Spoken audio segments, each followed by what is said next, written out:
News বৃত্তান্তে আপনাদের স্বাগত। আপনাদের সঙ্গে রয়েছি আমি দেবলীনা। দেশ থেকে রাজ্য, জেলা থেকে শহর থেকে গ্রাম, গুরুত্বপূর্ণ খবর নিয়ে শুরু করছি সারাদিনের নিউজ বৃত্তান্ত। আজকের বিশেষ বিশেষ খবর এক নজরে।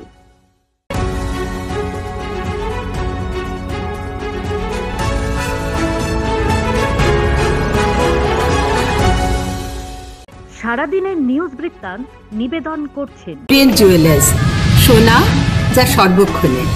Agnishwar jewellers, NS road, Raiganj. Sri Dhaka jewellers, Gitanjali cinema হলের বিপরীতে। রায়গঞ্জ শহরে জল নিকাশি ব্যবস্থা ভেঙে পড়ায় উদ্বিগ্ন রায়গঞ্জ পৌর প্রশাসন। নতুন করে জল নিকাশি ব্যবস্থাকে স্বাভাবিক করতে উদ্যোগী হলো রায়গঞ্জ মহকুমা প্রশাসন। রায়গঞ্জের পৌর প্রশাসক সন্দীপ বিশ্বাস জানিয়েছেন, ড্রেনেজ সিস্টেমকে বন্ধ করে দিয়ে অবৈধভাবে বসতি গড়ে তোলায় শহরে নিকাশি ব্যবস্থা ভেঙে পড়েছে। 1972 সালে রায়গঞ্জ পৌরসভায় নিকাশি ব্যবস্থার জন্য মাস্টার প্ল্যান তৈরি হয়েছিল। দীর্ঘ 50 বছরে রায়গঞ্জের কুলিক নদী দিয়ে অনেক জল গড়ালেও মাস্টার প্ল্যান বাস্তবায়িত হয়নি। নিকাশি ব্যবস্থার ড্রেনেজের জন্য প্রস্তাবিত জায়গাগুলিতে অবৈধভাবে প্রচুর বাড়িঘর তৈরি হয়েছে। সরকারি জমি দখল করে রায়গঞ্জ বন্দর এলাকায় একাধিক বাড়িঘর তৈরি হওয়ায় শহরে জল নিকাশি ব্যবস্থা প্রায় মুখ থুবড়ে পড়েছে। শহরে জল বেরোনোর মুখ বন্ধ থাকায় চরম ভোগান্তির শিকার হচ্ছেন রায়গঞ্জের মানুষ। রায়গঞ্জ শহরে জল নিকাশি ব্যবস্থার মাস্টার প্ল্যান তৈরির প্রতিশ্রুতি দিয়েছেন নবনির্বাচিত বিধায়ক কৃষ্ণ কল্যাণী। প্রতিশ্রুতি রক্ষা করতে ইতিমধ্যেই উত্তরবঙ্গ উন্নয়ন মন্ত্রী সহ দপ্তরের আধিকারিকদের সঙ্গে কথা বলেছেন তিনি। আর্থিক সহযোগিতার আশ্বাস পাওয়ার পরই বিধায়ক মাস্টার প্ল্যান তৈরির উদ্যোগ নেন। মঙ্গলবার মহকুমা শাসক কিংসুক মাইতি সহ পৌর প্রশাসকদের নিয়ে রায়গঞ্জ বন্দর এলাকা পরিদর্শন করেন তিনি। গ্রামবাসীরা তালা ঝোলালেন রায়গঞ্জ ব্লকের 3 নম্বর মহিপুর গ্রাম পঞ্চায়েত দপ্তরে। ঘটনাটি ঘটেছে সোমবার দুপুরে। গ্রামবাসীদের অভিযোগ, মন্ত্রী কোটায় হাইমাস্ট এলইডি ইলেকট্রিক পোল নির্মাণের উদ্যোগ নিলেও সম্মতি দেননি পঞ্চায়েত প্রধান, যার কারণে গ্রামের উন্নয়নে বাধা সৃষ্টি করছেন প্রধান নিজেই। এই অভিযোগে পঞ্চায়েত দপ্তরে তালা ঝুলিয়ে বিক্ষোভ প্রদর্শন করেন তারা।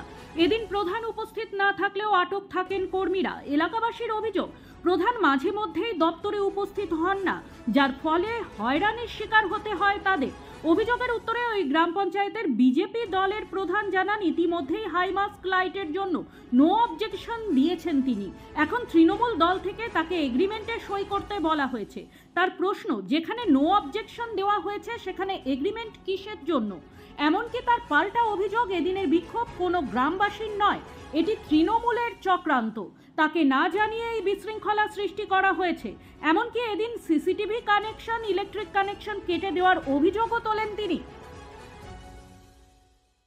Hemtabad primary teachers employees cooperative credit সোসাইটির নির্বাচনে বিনা প্রতিদ্বন্দ্বিতায় জয়ী হল তৃণমূল কংগ্রেস। মঙ্গলবার হেমতাবাদ সদর এলাকায় মিছিল করার পাশাপাশি আবির খেলায় মেতে ওঠেন তৃণমূল কংগ্রেস নেতৃত্বরা। সোমবার Hemtabad primary teachers employees cooperative credit society লিমিটেডের পরিচালন মণ্ডলীর নির্বাচন প্রক্রিয়া শুরু হয়। মঙ্গলবার ছিল মনোনয়নপত্র দাখিলের শেষ দিন। এদিন বিরোধীরা মনোনয়নপত্র জমা না দেওয়ায় বিনা প্রতিদ্বন্দ্বিতায় জয়ী হয় তৃণমূল কংগ্রেস। এই পরিচালন মণ্ডলীর 9টি আসনের মধ্যে 9টিতেই প্রার্থী দেয় তৃণমূল কংগ্রেস। শেষবার এই সোসাইটির পরিচালন মণ্ডলীর নির্বাচন হয়েছিল 2017 সালে। সেবারেও জয়লাভ করে তৃণমূল কংগ্রেস। 2022 সাল পর্যন্ত বিগত বোর্ডের মেয়াদ ছিল। আগামী 12 তারিখ সার্টিফিকেট দেওয়া হবে এবং পরবর্তীতে কে চেয়ারম্যান পদে নিযুক্ত হবে সে বিষয়ে আলোচনা করে জানানো হবে বলে জানান হেমতাবাদ ব্লক তৃণমূল কংগ্রেস সভাপতি আশরাফুল আলী। সোনার দোকানে অগ্নিকাণ্ডের ঘটনায় চাঞ্চল্য। মালদা শহরের বিএস রোড এলাকার ঘটনা। আজ সকালে সংশ্লিষ্ট এলাকায় থাকা একটি বহুতলের নিচের সোনার দোকান থেকে ধোঁয়া বের হতে দেখেন স্থানীয়রা। খবর জানাজানি হতেই এলাকা জুড়ে চাঞ্চল্য ছড়িয়ে পড়ে। খবর পেয়ে ঘটনাস্থলে পৌঁছয় দমকলের একটি ইঞ্জিন, তবে আগুন ছড়িয়ে পড়ার আগেই নিয়ন্ত্রণে আসে। প্রাথমিকভাবে অনুমান করা হচ্ছে সোনার দোকানে থাকা এসির শর্ট সার্কিট থেকে এই অগ্নিকাণ্ড। তবে ক্ষয়ক্ষতি সেই রকম ভাবে হয়নি। সঠিক সময়ে আগুন নিয়ন্ত্রণে আসায় বড়সড় দুর্ঘটনার হাত থেকে রক্ষা পায় এলাকাবাসীরা। কারণ সোনার দোকান লাগোয়া রয়েছে আরও বেশ কয়েকটি দোকান। পাশাপাশি সোনার দোকানের ওপরেই ছিল বহুতল আবাসন। ফলে স্বভাবতই সাত সকালে অগ্নিকাণ্ডের ঘটনায় ব্যাপক চাঞ্চল্য ছড়িয়ে পড়ে। প্রতিদিনের প্রতি মুহূর্তের খবরের আপডেট পেতে চোখ রাখুন নিউজ বৃত্তান্তের ফেসবুক পেজে। সাবস্ক্রাইব করুন নিউজ বৃত্তান্ত ইউটিউব চ্যানেলকে।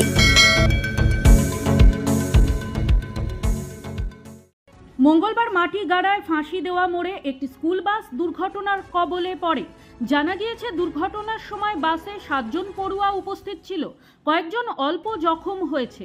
জখম পড়ুয়াদের উদ্ধার করে উত্তরবঙ্গ মেডিকেল কলেজ ও হাসপাতালে পাঠানো হয়েছে। তবে এই ঘটনায় হতাহতের কোনো খবর নেই। পুলিশ সূত্রে জানা গিয়েছে কোনো কারণে বাসের স্টিয়ারিংটি লক হয়ে যায় এবং সেই কারণে নিয়ন্ত্রণ হারিয়ে বাসটি দুর্ঘটনার কবলে পড়ে। ইতিমধ্যে পুলিশ সেই বাসটিকে ক্রেনের সাহায্যে রাস্তা থেকে সরিয়ে থানায় নিয়ে যায়। গোটা ঘটনার তদন্তে নেমেছে পুলিশ। সর্বোচ্চ আদালতের রায়ের পরও চিকিৎসকদের আন্দোলন চালিয়ে যাওয়ার সিদ্ধান্তকে সাধুবাদ জানালেন শুভেন্দু অধিকারী। মঙ্গলবার দলীয় কর্মসূচিতে যোগ দিতে উত্তরবঙ্গে এলেন রাজ্যের বিরোধী দলনেতা। বাগডোগরা বিমানবন্দরে নেমে সড়কপথে মাথা ভাঙার উদ্দেশ্যে রওনা দেন তিনি। সাংবাদিকদের মুখোমুখি হয়ে একাধিক বিষয় নিয়ে রাজ্য সরকারকে একহাত নেন। আরজিকর কাণ্ড নিয়ে চিকিৎসকদের লাগাতার চালিয়ে যাওয়া আন্দোলনকে বন্ধ করে মঙ্গলবার বিকেল 5টার মধ্যে কাজে যোগ দেওয়ার নির্দেশ দিয়েছে দেশের সর্বোচ্চ আদালত।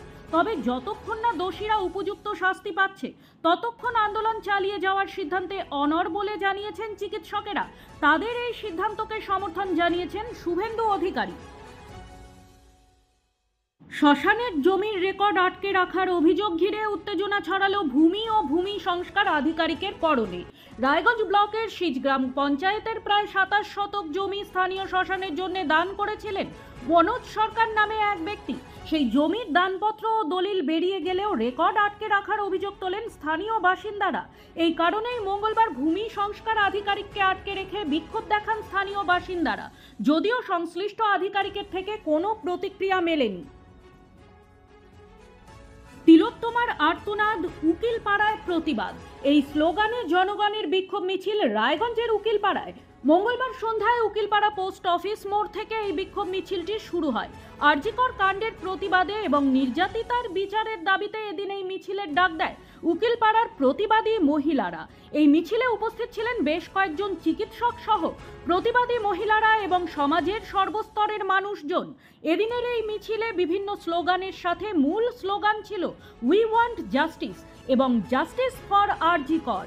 সারাদিনের নিউজ বৃত্তান্ত আজ এই পর্যন্তই।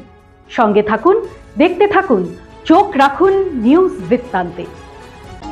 নিউজ বৃত্তান্ত, হলুদ নয়, স্বচ্ছ।